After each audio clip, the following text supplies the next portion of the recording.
Merhaba Oran Analiz TV ailesi, yine her zaman olduğu gibi yepyeni bir video ile sizlerle birlikteyiz. Durmuyoruz, durmayacağız. Bu videoyu sonuna kadar izlemeyen çok şey kaybedecek arkadaşlar.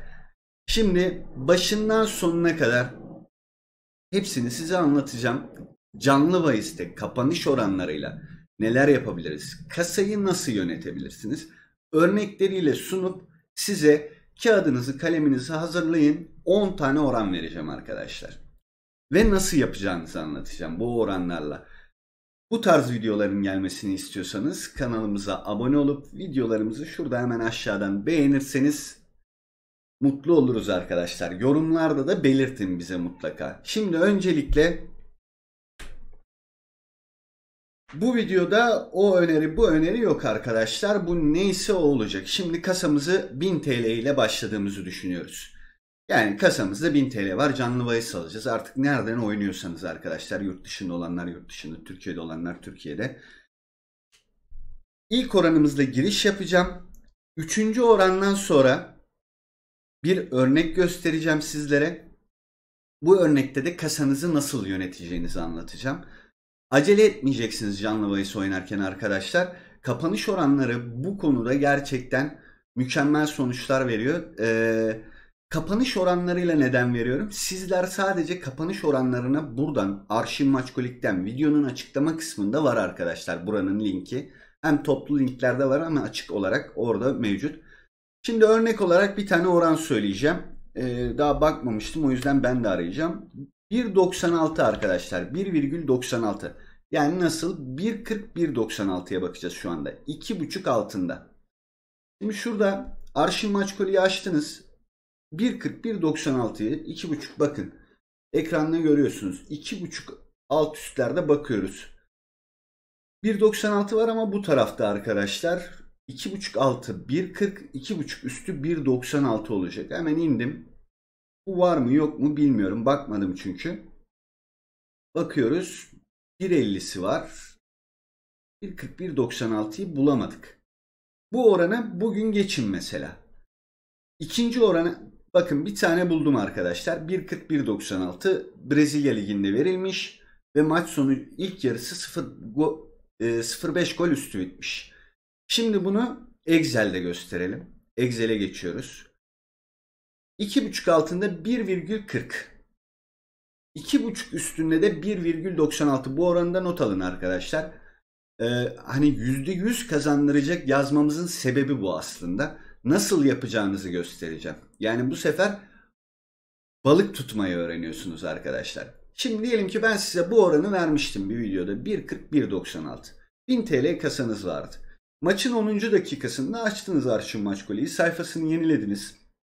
Bakın, uygulama falan kullanmıyorsunuz Maçkolik'te. Uygulamanın oranlarında değişim olduğu için biz direkt siteden veriyoruz. Yani Arşiv Maçkolik'ten veriyoruz. Telefondan da girebilirsiniz. Şimdi vermiştim diyelim. İlk iki tanesi gelmedi bu oranın. 400 lira kaybınız var. 200 lirayla maç başlamıştık. Beklediniz, acele yok. Bakın arkadaşlar, 14'ünde kaybettiğinizde yine 14'ünde öğlen 12'de bir tane daha maç varmış. 10. dakikada baktınız bu maça. Oran 1.40-1.96.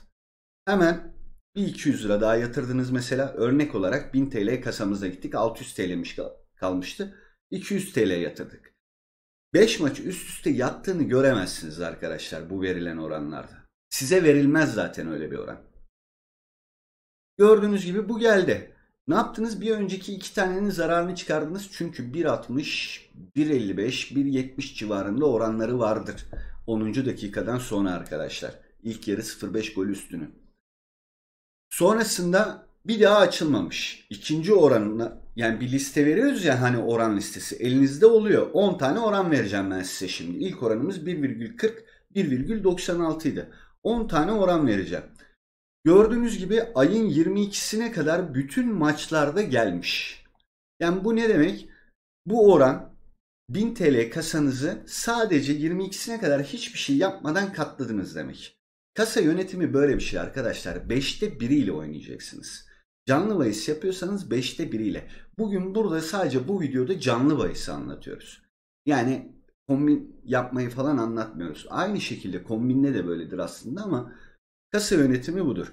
Şimdi geçelim. Bakın bu oran neydi? 1,40, 1,96. Bunu notlarınıza ekliyorsunuz.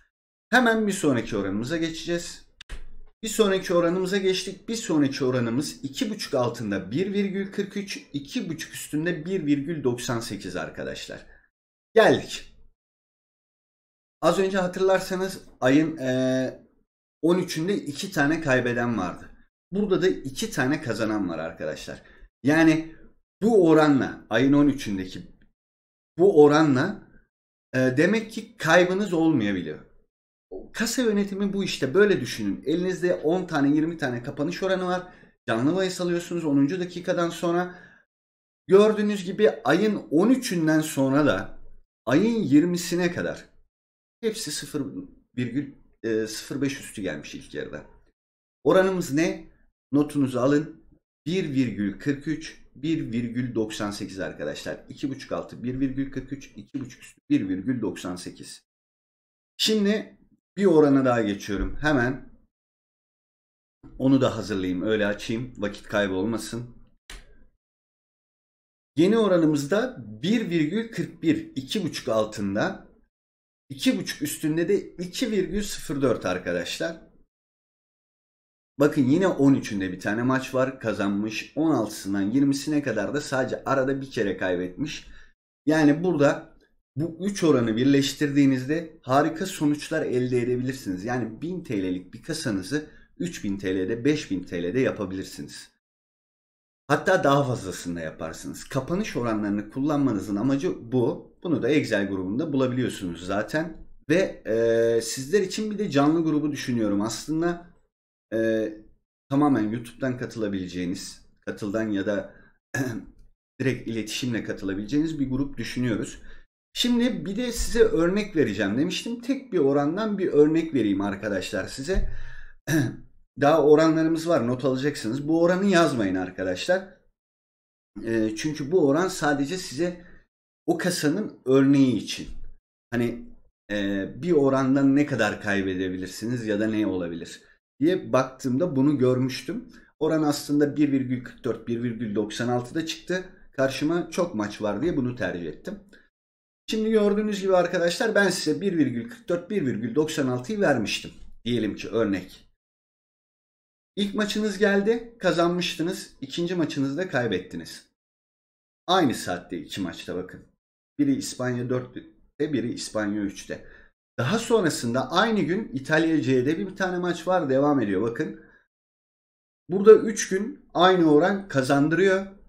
3. günün sonunda 2 kere kaybediyor oran. Ama 4 kere kazandırmış zaten. Buradan sonra 2 kere kaybettikten sonra ayın 20'sinde kaç tane maç var bakın. Toplam 20'sinde 5 maç var. 6 maç var. 6'sının 5 tanesi ilk yarı 0,5 gol üstü bitiyor bu oranda. Bu oranı yazmanıza gerek yok. Bu oranda ben 4 tane eksi gördüğüm için yazdırmıyorum. Ama örneği gördünüz. Yani 1000 TL'lik kasanız 3000 TL olmuştu. Yönetim bu şekilde arkadaşlar. Gidip de ilk yarı 0,5 gol üstü bir orana direkt zengin olacağım diye 5000 TL kasanız varsa 5000 TL'sini basarsanız kasanız patlar arkadaşlar. Bu oran analizinin amacı budur. Excel'de elinizdeyse özellikle mükemmel derecede rakamlar kazanabilirsiniz. Canlı bahis diyorum, kapanış oranlarıyla. Şimdi geçelim yeni bir oranımıza. Yeni oranımız arkadaşlar 2,5 altında 1,42, 2,5 üstünde de 1,93. Gördüğünüz gibi 9 tane karşılaşma yine aynı şekilde 13'ünde işte biri kaybetmiş, biri kazanmış ama 16'sından sonra da sadece bir tanesi kaybetmiş. Arkadaşlar Excel'e ulaşıp da bu oranlarla kazanamayacak insan yok. Özellikle bu taktikle, bu taktik harika bir taktiktir. O yüzden hep canlı grubu açmayı düşünüyorum dedim şu anda. Eğer sizler de istiyorsanız yorumlarda belirtin. Bir canlı grubu yapalım. Bir ay bir deneyelim isterseniz. Neler yapabiliriz göreceğiz. Gördüğünüz gibi oranımızı da söyledim. Oranımız neydi? 2.5 altında 1,42, 2.5 üstünde de 1,93. Kasanızı bu şekilde yönetebilirsiniz. Şimdi yeni bir oranımıza daha geçelim. Hiç bölmeden son 10 günde oynanan karşılaşmalardan yeni bir oran. 2.5 altında 1,44, 2.5 üstünde de, ben bunu işaretlerken sizler de kanalımıza abone olmayı, videolarımızı beğenmeyi unutmayın. Yorumlarda da belirtin arkadaşlar. 2.5 altında 1,44, 2.5 üstünde 1,88 ve 1,97. 2.5 üst tarafında 2 oranımız var. 2.5 altta tek oranımız var arkadaşlar. Hemen açıyoruz. 10 tane karşılaşmamız var oynanan. Bu 10 karşılaşmanın 9 tanesi ilk yarı 0.5 gol üstü bitmiş. Bu oranları bir araya getirdiğinizde neler yapabileceğinizi şu anda kendiniz görebiliyorsunuz arkadaşlar. Kapanış oranlarındaki amaç budur. Şimdi yeni bir oranımıza daha geçelim. 2.5 altında 1,45 arkadaşlar. 2.5 üstünde de 1,88. Tane tane anlatmaya çalışıyorum. Ne dedik arkadaşlar? 1000 TL kasamızı 5'e bölüyoruz. Ve her oranda mutlaka 200 TL 200 TL devam ediyoruz. Verdiğim oranlardan neler yapabileceğinizi göreceksiniz. Gördüğünüz gibi toplam oynanan 8 karşılaşmanın 7 tanesi ilk yarı 0.5 gol üstü bitmiş. Videoyu çok uzatmak istemiyorum. Bir oran daha veriyorum arkadaşlar. Kapanış oranlarıyla bu tarz videolar için mutlaka beğeni ve yorum bekliyorum sizlerden. Excel'i kullanmak için de Instagram ya da Telegram'dan iletişime geçebilirsiniz. 2.5 altında 1,46, 2.5 üstünde de 1,94 arkadaşlar.